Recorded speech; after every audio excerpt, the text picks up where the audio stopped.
Philip চেয়ারে sitting এর ক্ষেত্রে মাথায় রাখতে হবে আমাদের যে লেগ সাইডটা হয় লেগ সাইডের নিচের দিকে নাট থাকে, নিচের দিকে আপনারা নাটটা পেয়ে যাবেন। জাস্ট উপরে ট্যাপটা কাটার পর নিচ থেকে নাটটাকে আলাদা করবেন। আর এই নাট সেটের ভিতরে সিটের এবং আমাদের যে লেগ সেট পুরো ফিটিং করতে পারবেন। তো ফার্স্ট অফ অল আপনাদেরকে এই দুটা লেগকে আলাদা করে নিতে হবে। আলাদা করার পর একটা আরেকটার উপরে বসাবেন। সেট করার পর ওয়াশা দিয়ে এখান থেকে আপনাদের নাটটাকে ফিটিং করে নেবেন। নাটটাকে ভালোভাবে টাইট দিবেন যাতে পরবর্তীতে লুজ কানেকশনের কারণে লেগ ফেটে যায় বা সিটের সমস্যা হয়।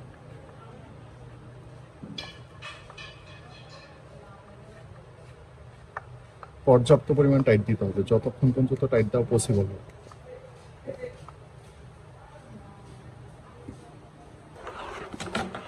তারপর সিটটাকে জাস্ট এই যে সেটিং করছেন এই সেটিং এর উপরে বসাবেন এবং এই যে সিটিং এর যে চারটা এইটা হলো নাট পজিশন এইগুলা, আর এই দুইটা হলো সিটের নাট, এগুলো আমরা পরে লাগাবো। আমরা এখন এই চারটা নাট লাগাবো। এই চারটা প্রথমত জাস্ট এটার সাথে একটা নাট আমরা নিচের লেগের সাথে নাটটাকে ভালোভাবে হোল্ড করব।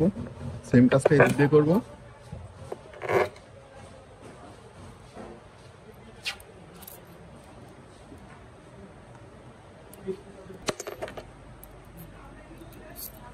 এবং এই চারটা নাট আমাদের টোটালি এখন বসানো কমপ্লিট হয়ে গেছে। তো এগুলো তো ভালোভাবে টাইট দিতে হবে।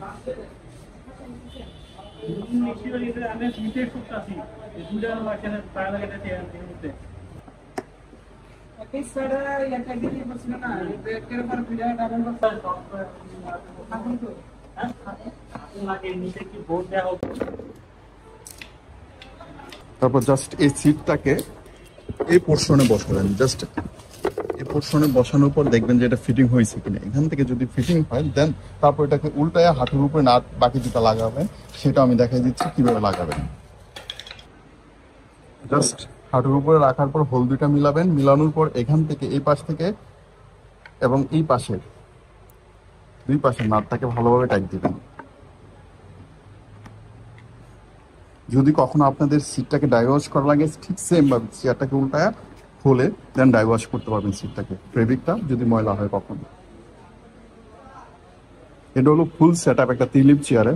তো গাইস এভাবে করে আপনারা আপনাদের তিলিপ চেয়ারগুলোকে সেটিং বা ফিটিং করতে পারবেন। এনিথিং কোনো প্রবলেম যদি হয় কমেন্টে বলবেন অথবা আমাদের সাথে শেয়ার করবেন।